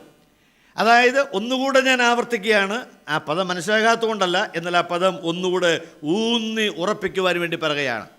യേശുക്രിസ്തുവിൻ്റെ മനുഷ്യത്വത്തിൽ അവന് പിതാവില്ല. യോസേപ്പ് അവൻ്റെ പിതാവല്ല. എന്നാൽ യേശുക്രിസ്തുവിൻ്റെ മനുഷ്യത്വത്തിൽ അവന് അമ്മയുണ്ട്, മറിയ അവൻ്റെ അമ്മയാണ്. എന്നാൽ ദൈവത്വത്തിൽ അവന് പിതാവുണ്ട്, സ്വർഗീയ പിതാവ് അവനുണ്ട്. എന്നാൽ ദൈവത്വത്തിൽ അവന് അമ്മയില്ല. അതുകൊണ്ട് മറിയയെ ദൈവമാതാവ് എന്ന് വിളിക്കുന്നത് വചനവിരുദ്ധമായ ഒരു പ്രസ്താവനയാണ്. വേദപുസ്തകത്തിലെ സത്യങ്ങൾക്ക് തുരങ്കം വയ്ക്കുന്ന ഒരു പ്രസ്താവനയാണ് കന്യക മറിയ എന്ന് പറയുന്ന സ്ത്രീയെ ദൈവമാതാവായി ചിത്രീകരിക്കുന്നത്. അത് തെറ്റാണ്, വഞ്ചനയാണ്, വചനവിരുദ്ധമാണ്. ഇത് ഉറപ്പിച്ച് പറയാതെ ഈ വിഷയം മുന്നോട്ട് പോകാൻ നിവൃത്തിയില്ലാത്തതുകൊണ്ട് ഞാനത് പറഞ്ഞു എന്ന് മാത്രമേ ഉള്ളൂ. അവന് മനുഷ്യത്വത്തിൽ അമ്മയുണ്ട്, ദൈവത്വത്തിൽ അമ്മയില്ല. മനുഷ്യത്വത്തിൽ അവന് അമ്മയുണ്ട്, എന്നാൽ ദൈവത്വത്തിൽ അവന് അമ്മ ഇല്ല. ഇത് വളരെ പ്രധാനമായിട്ട് നാം ഓർക്കേണ്ട ഒരു കാര്യമാണ്. അതുകൊണ്ട് തന്നെ അവൻ്റെ ജനനത്തെക്കുറിച്ച് പറയുമ്പോൾ ഉത്ഭവം എന്നുള്ള വാക്കാണ് ലൂക്കോസ് ഉപയോഗിക്കുന്നത്. 1:35 വാക്യം, ലൂക്കോസ് 1-ാം അധ്യായത്തിൻ്റെ 35-ാം വാക്യത്തിൽ ഉത്ഭവിക്കുന്ന വിശുദ്ധ പ്രജ എന്നാണ് വായിക്കുന്നത്. നാം ഒക്കെ ജനിക്കുന്നത് പാപത്തിലാണ് എന്ന് പറഞ്ഞു, പക്ഷേ അവൻ്റെ ഉത്ഭവം പണ്ടേ ഉള്ളതാണ്. ആ ഉത്ഭവം എന്ന് പറയുന്നത് വിശുദ്ധമായ ഉത്ഭവമാണ്. അവരൊരു വിശുദ്ധ പ്രജയായി ജനിച്ചവനാണ്, വിശുദ്ധ പ്രജയായി ജനിച്ചവനാണ്. ആകട്ടെ, ഇവനെക്കുറിച്ച് സ്വർഗത്തിൻ്റെ സാക്ഷ്യം എന്താണ്? കഴിഞ്ഞ ആഴ്ച പറഞ്ഞ പോലെ വിശുദ്ധിയുടെ പൂർണ്ണതയായ സ്വർഗം ഇവനെക്കുറിച്ച് എന്താ പറഞ്ഞത്? പല വാക്യങ്ങൾ പറയാം, എങ്കിലും ഒരു വാക്യം മാത്രം ഒന്ന് ചൂണ്ടിക്കാണിക്കാം. മത്തായി സുവിശേഷം 3-ാം അധ്യായത്തിൻ്റെ 17-ാം വാക്യത്തിൽ കർത്താവ് സ്നാനമേറ്റ് കയറുമ്പോൾ ഉണ്ടാകുന്ന ഒരു ശബ്ദമാണ്. മത്തായി 3:17 നാം വായിക്കുന്നത്, ഇവൻ എൻ്റെ പ്രിയപുത്രൻ, ഇവനിൽ ഞാൻ പ്രസാദിച്ചിരിക്കുന്നു. സ്വർഗത്തിലെ ദൈവം പറയുകയാണ്, ഞാൻ അവനെ വെറുക്കുന്നു എന്നല്ല, ഞാൻ അവനിൽ പ്രസാദിച്ചിരിക്കുന്നു. അവൻ്റെ വിശുദ്ധിയുടെ മേലുള്ള സ്വർഗീയ മുദ്രയാണത്. ദൈവം, സ്വർഗം അവനെ സാക്ഷിക്കുകയാണ്, ഞാൻ പ്രസാദിക്കുന്ന എൻ്റെ മകനാണ്. ആകട്ടെ, എതിരാളിയായ പിശാച് എന്തായിരിക്കും പറയുന്നത്? എപ്പോഴും അപവാദിയാണ്, ക്രിസ്തുവിനെ കുറ്റം ചുമത്താൻ നടക്കുന്നവനാണ്. നരകത്തിൻ്റെ ആ കാവലാൾ പറയുന്ന വാക്കെന്താ? പല വാക്യങ്ങളുണ്ട്, അതിനും ഒരു വാക്യം മാത്രം. മർക്കോസിൻ്റെ സുവിശേഷം 1-ാം അധ്യായത്തിൻ്റെ 24-ാമത്തെ വാക്യം. അവിടെ അശുദ്ധാത്മാവ് സംസാരിക്കുകയാണ് മനുഷ്യരിൽ കൂടെ, പൈശാചിക ദൂതൻ സംസാരിക്കുകയാണ്. പറയുന്ന വാക്ക് ഇതാണ്, നീ ആരെന്ന് ഞാൻ അറിയുന്നു. അവൻ തന്നെ വളരെ വ്യക്തമായിട്ട് ആ കാര്യം സാക്ഷീകരിച്ചു, ദൈവത്തിൻ്റെ പരിശുദ്ധൻ തന്നെ എന്ന് പറഞ്ഞു. അശുദ്ധാത്മാവ് പറയുകയാണ്, സാത്താൻ പറയുകയാണ്, നരകം പറയുകയാണ് കർത്താവിനെക്കുറിച്ച്, നീ ദൈവത്തിൻ്റെ പരിശുദ്ധനാണ്. അപ്പോൾ രണ്ട് ഭാഗങ്ങൾ, സ്വർഗം പറഞ്ഞു അവൻ പരിശുദ്ധനാണ്, നരകത്തിൻ്റെ ആൾ പറഞ്ഞു അവൻ പരിശുദ്ധനാണ്. ആകട്ടെ, അവനെ കുറച്ചു കാലം അടുത്തറിയാനിടയായി തീർന്ന ഭൂമിയിലെ ആളുകൾ എന്ന് പറഞ്ഞു. ഒരുപാട് വാക്യങ്ങളുണ്ട്, എങ്കിലും പരിചയമുള്ള 2-3 വാക്യങ്ങൾ നിങ്ങളുടെ ഓർമ്മയിലൊന്നുകൂടെ ഞാൻ കൊണ്ടുവരുന്നു എന്ന് മാത്രമേ ഉള്ളൂ. യേശുക്രിസ്തുവിനെ ശരിയായ നിലയ്ക്ക് പഠിക്കാൻ ആഗ്രഹിച്ച ഒരാളാണ് അപ്പോസ്തലനായ പൗലോസ്. നമുക്കെല്ലാവർക്കും അറിയാം, രക്ഷിക്കപ്പെടുന്നതിന് മുൻപും അവൻ പഠിച്ചിട്ടുണ്ട്, രക്ഷിക്കപ്പെട്ടതിന് ശേഷവും അവൻ കർത്താവിനെ മനസ്സിലാക്കാൻ ശ്രമിച്ചിട്ടുണ്ട്. അവൻ ഒരിക്കൽ പറഞ്ഞു, ഞാൻ ക്രിസ്തുവിനെ മാത്രം അറിയുന്നവനായി നിങ്ങളുടെ മധ്യേ ഇരിക്കാൻ ആഗ്രഹിക്കുന്നു പറഞ്ഞാൽ ഈ പുള്ളിക്ക് വേറെ ഒന്നും അറിയാൻ പാടില്ല, ആകെ അറിയാവുന്ന യേശുക്രിസ്തുവിനെ മാത്രമാണെന്ന് തോന്നണം. അങ്ങനെ ക്രിസ്തുവിനെ പഠിക്കാൻ ആഗ്രഹിച്ച പൗലോസ് പറയുന്ന ഒരു വാക്ക് 2 കൊരിന്ത്യർ 5:21 പാപം അറിയാത്തവൻ. കർത്താവിനെക്കുറിച്ചുള്ള ഏറ്റവും പ്രമുഖമായ ഒരു വാക്കാണ്. ക്രിസ്തുവിനെ ശരിക്കും കൂലങ്കഷമായി പഠിച്ചയാളാണ് പൗലോസ്. അവൻ പറയുകയാണ്, അവൻ പാപം അറിയാത്തവനാണ്, പാപം അറിയാത്തവനാണ്. 2 കൊരിന്ത്യർ 5:21. യേശുക്രിസ്തുവിൻ്റെ നെഞ്ചോട് ചാഞ്ഞ യോഹന്നാൻ, അവൻ പറഞ്ഞ വാക്ക് 1 യോഹന്നാൻ 3:5 യോഹന്നാൻ്റെ 1-ാം ലേഖനം 3-ാം അധ്യായത്തിൻ്റെ 5-ാം വാക്യത്തിലുണ്ട്. അവിടെ എഴുതിയിരിക്കുന്നത് പാപം ഇല്ല, അവനിൽ പാപം ഇല്ല. 1 യോഹന്നാൻ 3:5. യേശുക്രിസ്തുവിനെ അവൻ്റെ പ്രവർത്തനങ്ങളുടെ വെളിച്ചത്തിൽ ശരിയായ നിലയ്ക്ക് അനുഗമിച്ച ഒരു ശിഷ്യനാണ് പത്രോസ്.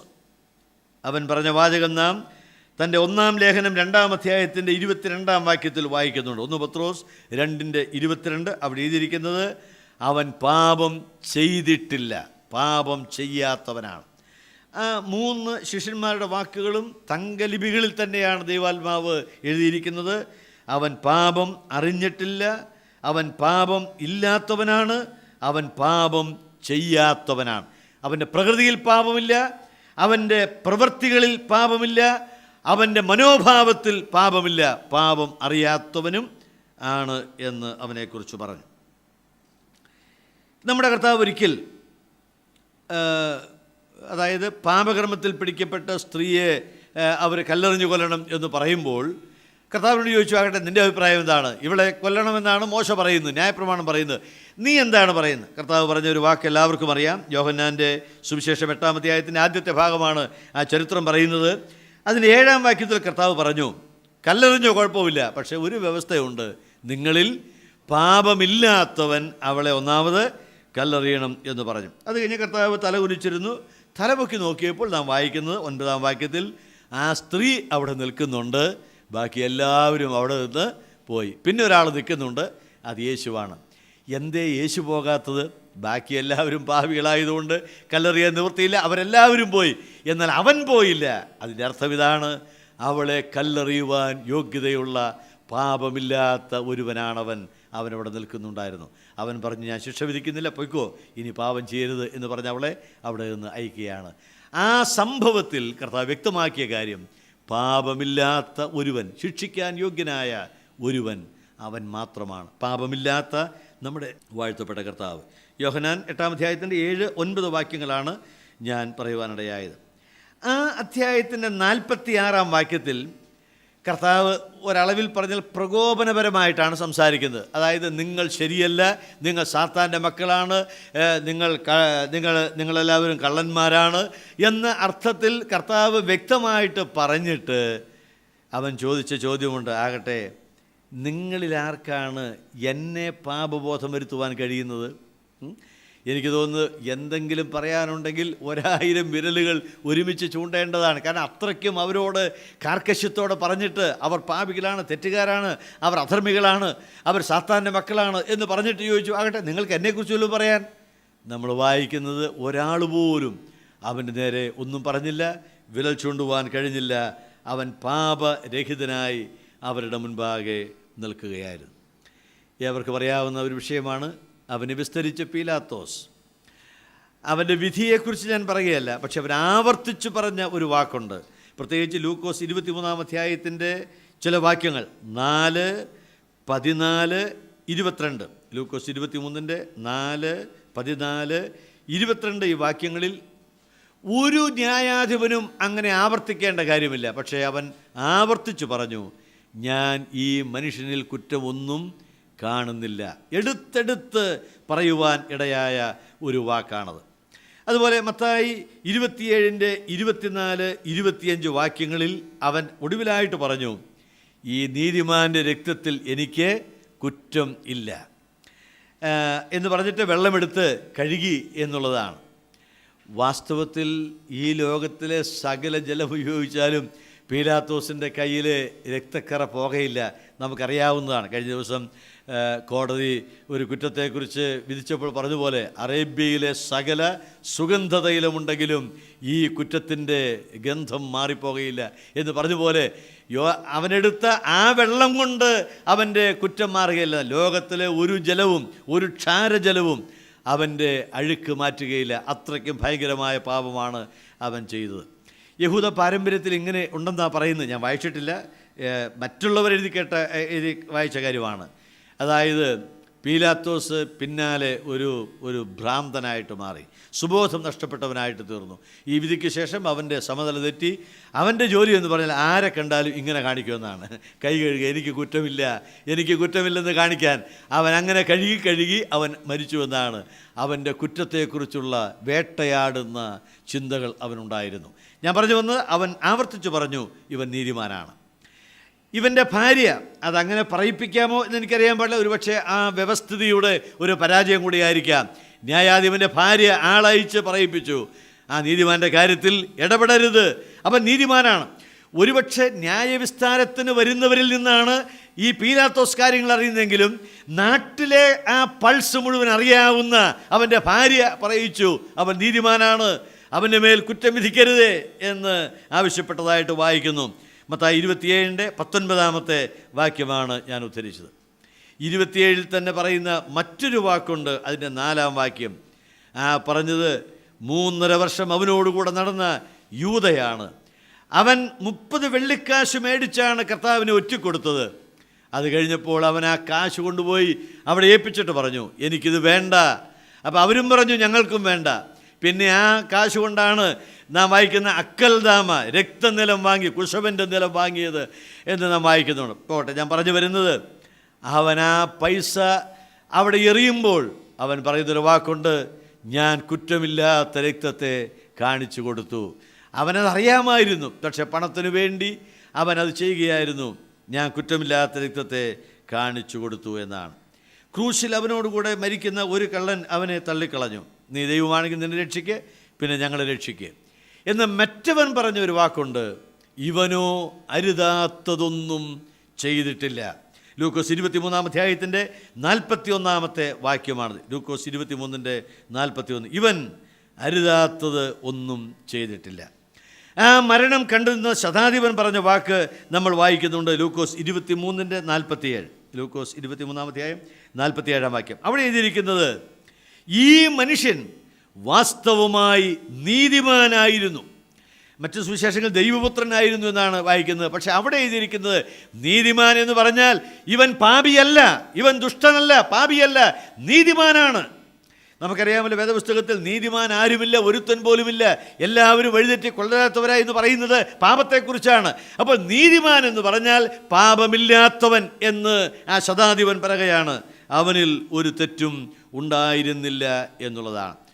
അങ്ങനെ വരികയാണെങ്കിൽ ഞാൻ പറഞ്ഞത്, സ്വർഗം ആദ്യം അവനെക്കുറിച്ച് പറഞ്ഞു, ഇവനിൽ ഞാൻ പ്രസാദിച്ചിരിക്കുന്നു, ഇവനിൽ തെറ്റില്ല. നരകം പറഞ്ഞു, ഇവനിൽ തെറ്റില്ല, ഇവൻ ദൈവത്തിൻ്റെ പരിശുദ്ധനാണ്. ഭൂമിയിൽ അവനോടുകൂടെ സഞ്ചരിച്ച ആളുകൾ, അനുകൂലമായി നിന്നവരുണ്ട്, അവനെ മനസ്സിലാക്കിയവരുണ്ട്, നെഞ്ചോട് ചാഞ്ഞവരുണ്ട്. അവൻ്റെ ഓരോ ചലനങ്ങളും ഗതിവിഗതികളും അവൻ്റെ ജീവിതത്തിൻ്റെ ഉയർച്ച താഴ്ചകൾ എല്ലാം കണ്ടവരായിരിക്കുന്ന ആ ആളുകൾ ഓരോരുത്തർ പറഞ്ഞ കാര്യം ഇതാണ്, അവനിൽ പാപത്തിൻ്റെ ലാഞ്ചന പോലുമില്ല, അവൻ ഒരു തെറ്റും ചെയ്യാത്തവനാണ്, പാപരഹിതനായ നമ്മുടെ വാഴ്ത്തപ്പെട്ട കർത്താവ്. സുവിശേഷ പ്രസംഗത്തിന് പറയുന്ന കാര്യമാണെങ്കിലും ഞാൻ ഈ ബന്ധത്തിൽ ഓർത്ത ഒരു കാര്യം, നമ്മുടെ നാടിനെ വളരെ ഗ്രസിച്ച ഒരു സംഭവം കുറേ കാലം മുമ്പുണ്ടായി. അത് ക്രിസ്തുവിനെ അവഹേളിക്കുന്ന ഒരു നാടകം രംഗത്ത് വന്നു എന്നുള്ളതാണ്. നിങ്ങൾക്കറിയാമത്. ദൗർഭാഗ്യവശാൽ ആ നാടകം എഴുതിയത് ഒരു ക്രൈസ്തവ നാമധാരിയാണ്. അദ്ദേഹത്തിൻ്റെ പേര് ആൻ്റണി എന്നാണ്. അദ്ദേഹം ആ നാടകം എഴുതിയ കാലത്ത് അത് സ്റ്റേജിൽ അവതരിപ്പിക്കുന്ന സമയമായപ്പോഴേക്കും കേരളം മുഴുവനും ഇളകി മറിഞ്ഞു, പ്രക്ഷുബ്ധമായ അന്തരീക്ഷമാണ് ഉണ്ടായത്. നമ്മിൽ അനേകരുടെ കാലത്ത് സംഭവിച്ച കാര്യമാണ് ഞാനീ പറയുന്നത്. ആ നാടകം നിരോധിക്കണം, ആ നാടകം വേണ്ട എന്ന് പറഞ്ഞ് ഇവിടുത്തെ ക്രൈസ്തവരും അക്രൈസ്തവരും ഒരുപോലെ വന്നു. ഇവിടുത്തെ മതസമതുലിതാവസ്ഥ മാറും എന്നാണ് ചിന്തകന്മാർ അതിനെക്കുറിച്ച് പറഞ്ഞത്. അതുകൊണ്ട് നാടകം നിരോധിക്കണം. ഇതാവശ്യപ്പെട്ട കത്തോലിക്ക നേതൃത്വത്തോട് ആൻ്റണി പറഞ്ഞത്, അതിനാണെങ്കിൽ എന്നെ പിടിക്കണ്ട, ഇത് ഞാൻ എഴുതിയത് എൻ്റെ സ്വന്തമായ ചിന്തയല്ല. 300 കൊല്ലങ്ങൾക്ക് മുമ്പ് കസാന്തസാക്കീസ് എന്ന് പറയുന്ന ഒരാളൊരു പുസ്തകം രചിച്ചിട്ടുണ്ട്, ക്രിസ്തുവിൻ്റെ അന്ത്യപ്രലോഭനങ്ങൾ എന്ന പേരിൽ, ലാസ്റ്റ് ടെംപ്റ്റേഷൻസ്. ആ പുസ്തകത്തെ അധികരിച്ചാണ് ഈ നാടകത്തിൻ്റെ രചന. അതുകൊണ്ട് പിടിക്കണമെങ്കിൽ കസാന്തസാക്കീസിനെ പിടിച്ചോണം, എന്നോട് ചോദിക്കരുത് എന്ന് പറഞ്ഞ് അദ്ദേഹം തെറ്റിയൊഴിഞ്ഞു. അവസാനം ഇതിനെതിരായിട്ട് കോടതിയിൽ കേസ് കൊടുത്തു. ആ കേസിൻ്റെ വിചാരണ നടന്നു കേരള ഹൈക്കോടതിയിൽ. നമ്മുടെ നഗരത്തിലുള്ള കേരള ഹൈക്കോടതിയിൽ ദീർഘനാളുകൾ അതിൻ്റെ വിചാരണ നടന്നു. വാദമുഖങ്ങൾ അവിടെ നിന്നും ഇവിടെ നിന്നും എല്ലാം വന്നു. എനിക്ക് തോന്നുന്നത് ലോകം മുഴുവൻ ശ്രദ്ധിച്ച ഒരു കേസാണത്. അന്തിമമായി വിധി വന്നപ്പോൾ വിധിന്യായം വായിക്കാനായിട്ട് വന്ന ജസ്റ്റിസ് ബാലകൃഷ്ണനാണ്. ഒരു ക്രൈസ്തവ നാമധാരി പോലുമല്ല, അദ്ദേഹമാണ് വിധിന്യായം വായിച്ചത്. അതിൽ പ്രസക്തമായ ഒരു വാചകം ഇതായിരുന്നു, അന്നത്തെ പത്രങ്ങളിലൊക്കെ അതിപ്രധാന വാർത്തയായിട്ട് വന്നതാണ്. ആ വാർത്ത ഇതായിരുന്നു, കഴിഞ്ഞ 2000-ഓളം കൊല്ലമായി യേശുക്രിസ്തു എന്ന വ്യക്തിക്ക് നേരെ പാപം ആരോപിക്കപ്പെട്ടിട്ടുണ്ട്. അടുത്ത വാചകം, പക്ഷേ ഇന്നുവരെ ആ ആരോപിതമായ പാപങ്ങൾ തെളിയിക്കുവാൻ ആർക്കും സാധിച്ചിട്ടില്ല. എന്നിട്ട് വിധിന്യായം ഇതാണ്, അതുകൊണ്ട് ആ പൂജ്യ പുരുഷനെ അവഹേളിക്കുന്ന 6-ാം തിരുമുറിവ് നാടകം കേരള ഹൈക്കോടതി നിരോധിച്ചിരിക്കുന്നു എന്നാണ്.